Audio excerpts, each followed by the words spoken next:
नमस्कार मित्रांनो, तर कशा आहात सगळे? मजेत ना? तर मी व्हिडिओ शूट केल्याच्या नंतर झालेला हा पसारा मला आवरायचा होता, म्हणून मी पटापट आवरायला सुरुवात केली. एक व्हिडिओ शूट करणं एवढं सोपं नसतं जेवढं तुम्ही समजता.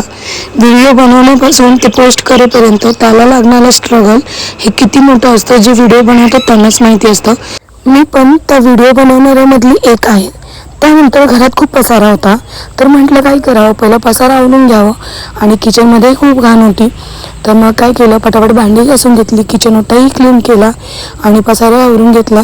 खूप थकल्यासारखं झालं होतं. आमच्या इथे काय होतं, पाणी पितात आणि पाण्याची बॉटल तशीच ठेवतात, मग ती भरणार कोण? शेवटी मलाच भरावी लागते. तुमच्याही घरची परिस्थिती अशीच आहे का?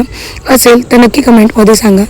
पटकन सगळं आवरलं, म्हटलं फ्रेश व्हावं, म्हणून फ्रेश व्हायला गेले. फ्रेश झाले आणि केस वगैरे विचारून घेतली. पुढे काय केलं हे जाणून घेण्यासाठी नक्की पेजला फॉलो करा. Thank you for watching.